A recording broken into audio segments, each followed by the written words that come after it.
Time for another ranking. Here are my top 10 horror movies from the 1980s.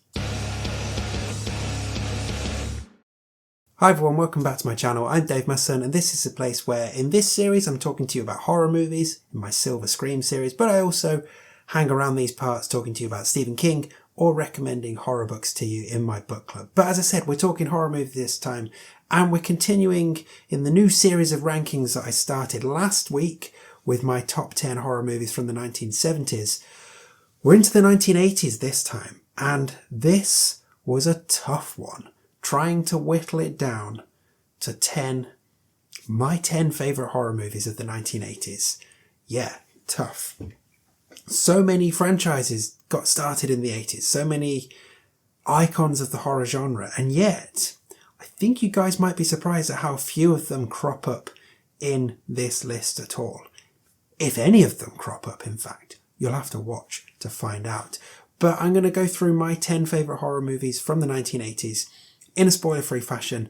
I had to make use of my Letterboxd profile to help with this because, yeah, it really was difficult getting it down to a 10 I was happy with. You can follow me on Letterboxd if you like. I haven't plugged that on here for ages. The link's down in the description. Go and have a look. But I'm rambling now. Let's get into it. Spoiler-free, my top 10 horror movies of the 1980s, the decade I was born in. Right at 10, My Bloody Valentine, a movie I was very late to but really enjoyed. Just claustrophobic, tense, great idea to have this murderer wearing a gas mask running round a mine. Yeah, great. Some incredible kills and just a really enjoyable movie that, like I say, I left way too long to watch. The remake is terrible though. Okay, at 9, Christine. Obviously I've done a video about Christine, so go and check that one out. But this one holds up on rewatch again and again and again. I mean, the thing that draws you into this, apart from the soundtrack and the idea that it is just like a killer car, but the practical effects are stunning in this. And they continue to be stunning. And probably the main reason why this film shouldn't ever be remade, because they do it all in CGI and it will look crap. But don't overlook how good Dennis, Arnie and Lee in this are as well, and how well it captures that friendship triangle. This is a really good high school horror movie with a killer car.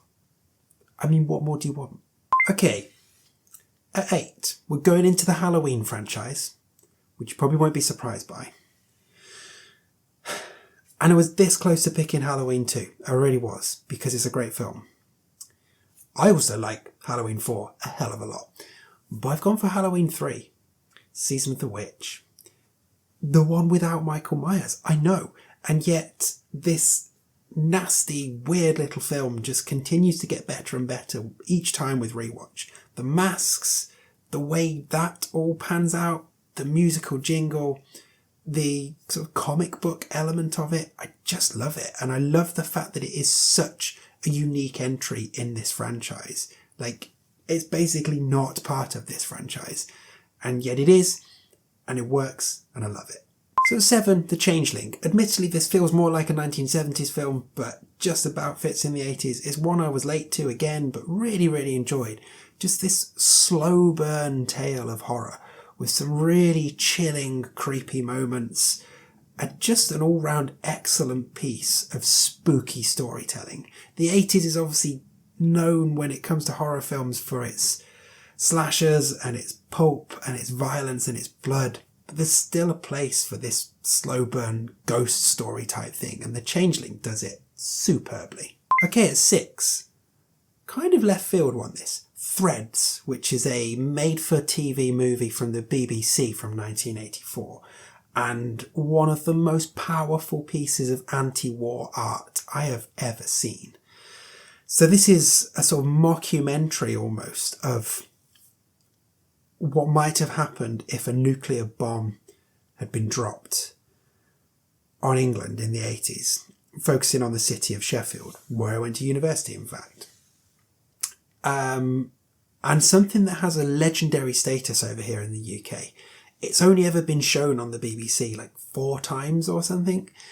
And anyway, I learned about it, I read about it. obviously couldn't track it down for ages. And I remember asking my dad if he'd watched it when it came out.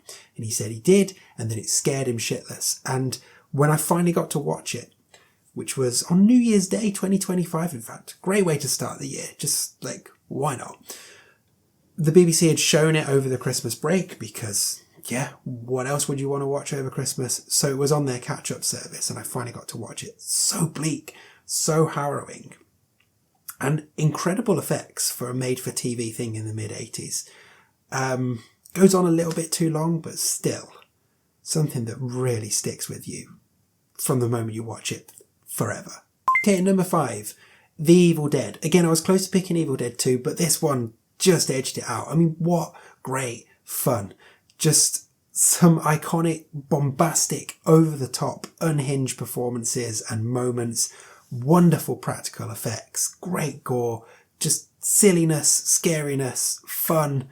It's just an absolute riot of a film. What more do I need to say? Right, at 4, Aliens. So, a film that is so wildly different to the one that came before it, and sort of perfectly sums up the difference between 1970s filmmaking and late 1980s filmmaking. This one is sci-fi action horror. It's bombastic, it's bonkers, and like, you could almost make a case for it not being a horror film because it is so action orientated. And yes, and yet at the same time, it definitely is a horror film.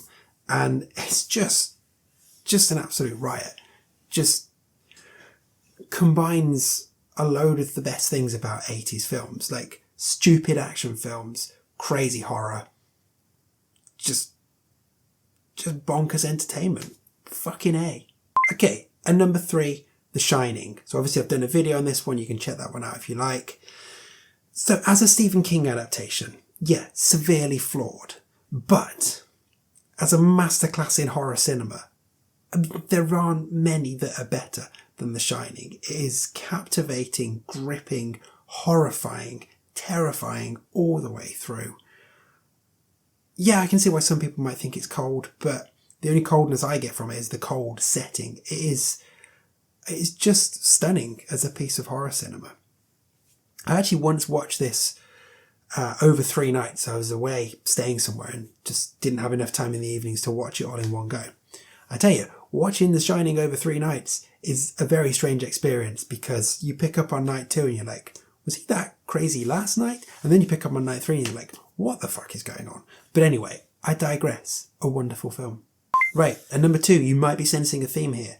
The Dead Zone. Again, do check out my video on The Dead Zone if you want to. Yes, I'm biased. It's my favourite Stephen King book, but that doesn't always lead to a good adaptation. See the Dead Zone TV series. But this is a great adaptation. David Cronenberg adapting Stephen King with this beautifully shot, brilliantly acted, perfectly paced, powerful piece of cinema that just delivers on everything you would want from that book, and has Christopher Walken in it, saying that the ice is going to break. It's just bang on. But a number 1, and possibly a controversial choice because there's no Freddy here, there's no Jason here. My number 1 choice, my favourite horror film in the 1980s, is Pet Sematary. Again, check out my video on this. Just a film that I just love more and more every single time I watch it. I think it, in terms of capturing the essence of a Stephen King story, it's the best one, certainly when it comes to the horror ones.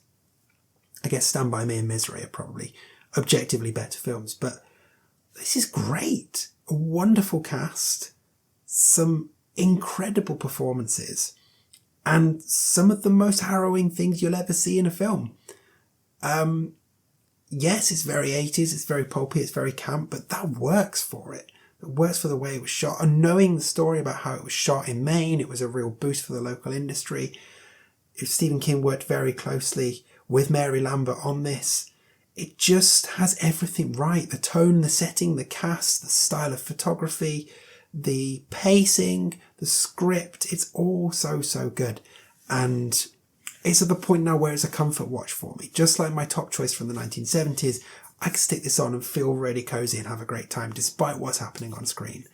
I just adore it. So Pet Sematary, my favourite horror movie of the 1980s. And there's my top 10. But let me know your favourite horror movie from this decade in the comments.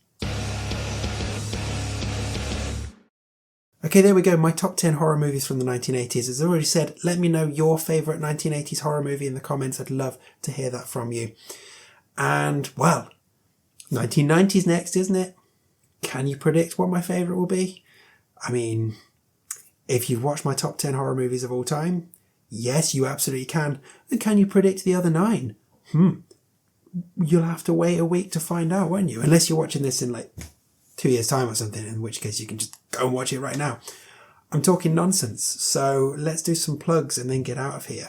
If you've made it this far, you're getting some plugs thrown at you. So those things are all linked down below, but the things I like to shout out are my award-winning collection of short stories, Once More Around the Sun, my Stephen King trivia book, my range of Stephen King themed band shirts, and the fact you can become a constant viewer, become a member of this channel, get exclusive content, early access to regular content, all of that kind of stuff, support me directly, blah, blah, blah, blah, blah. All linked below. If none of that works for you, fine. Thank you for watching. Subscribe if you haven't done so already, and share this with a friend who might also like horror movies from the 1980s. And hey, share it with a friend who likes the big ones, likes the Freddy and the Jason and the Michael Myers. And don't tell them that I left those out my 10, and see how angry they get, and see if they can turn that anger into being a subscriber of this page. I love a challenge, so send them over. I'm rambling now. Stay tuned for more Stephen King content, for more book recommendations in the book club, or come back here, let's say in a week, shall we, to see my top 10 horror movies of the 1990s. Stay spooky.